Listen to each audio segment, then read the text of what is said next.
সদস্য আমাতুল কিবরিয়া কেয়া চৌধুরী হবিগঞ্জ। আপনার সময় 2 মিনিট। ধন্যবাদ মাননীয় স্পিকার। মাননীয় স্পিকার, বিধি 71-এ আমার উত্থাপনীয় বিষয় জীববৈচিত্র্য রক্ষায় তাপমাত্রা সহনীয় পর্যায়ে রাখতে বৃক্ষরোপণের এবং হিট অ্যাওয়ারনেস ক্যাম্পেইন প্রসঙ্গে। মাননীয় স্পিকার, আমরা সবাই জানি ঢাকা শহরে দিনকে দিন মানুষ বাড়ছে।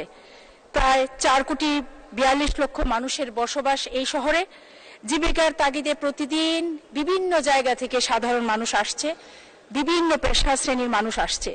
সবুজায়নের এক সময় এই সবুজ ঘেরা ঢাকা এখন কংক্রিটের শহরে পরিণত হয়েছে।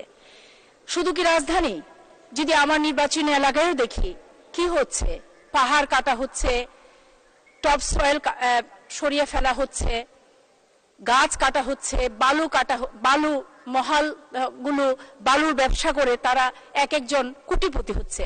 কিন্তু সাধারণ মানুষ আজকে বিপর্যস্ত, অসহনীয় গরম, তাপমাত্রা সহ বিভিন্ন রকমের রোগ বালাইয়ের কারণে। এ থেকে মুক্তি চাই মাননীয় স্পিকার। আর এ থেকে মুক্তির জন্য হিট অ্যাওয়ারনেস এখন খুবই জরুরি। সামনে বর্ষা আসছে মাননীয় স্পিকার, আমরা বর্ষায় অনেকে বৃক্ষরোপণ করব।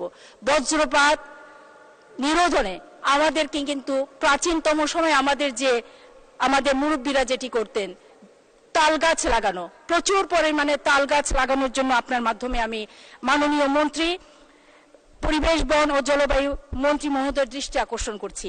বিষয়টি জনগুরুত্বপূর্ণ বিধায় এটিকে গুরুত্ব আরোপ করে ব্যবস্থা নেওয়ার জন্য আপনার মাধ্যমে অনুরোধ জানাচ্ছি। মাননীয় স্পিকার, আমাকে সুযোগ দেওয়ার জন্য আপনার প্রতি রইল আমার অকৃত্রিম কৃতজ্ঞতা। ধন্যবাদ মাননীয় স্পিকার। ধন্যবাদ মাননীয় সদস্য। এখন আলোচনায় অংশগ্রহণ করবেন মাননীয় সদস্য ফরিদুন নাহার লাইলি, মহিলা আসন 43। আপনার সময় 2 মিনিট। মাননীয় স্পিকার, আপনাকে ধন্যবাদ। আমার উত্থাপনীয় বিষয় ঝাটকা নিধন বন্ধে নিয়মিত কার্যকর অভিযান পরিচালনার জন্য ব্যবস্থা গ্রহণ প্রসঙ্গে।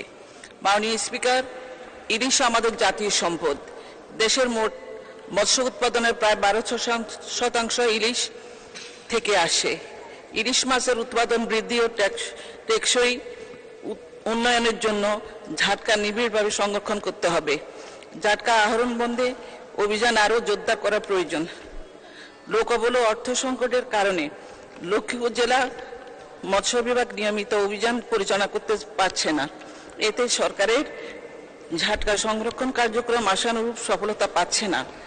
ঝাটকা নিধন বন্ধে পর্যাপ্ত ও নিয়মিত অভিযান পরিচালনার জন্য লক্ষ্মীপুর জেলা মৎস্য বিভাগে লোকবল বাড়ানো, অর্থ সংকট দূর করিবার কোনো জরুরি কার্যকর পদক্ষেপ নেওয়া প্রয়োজন।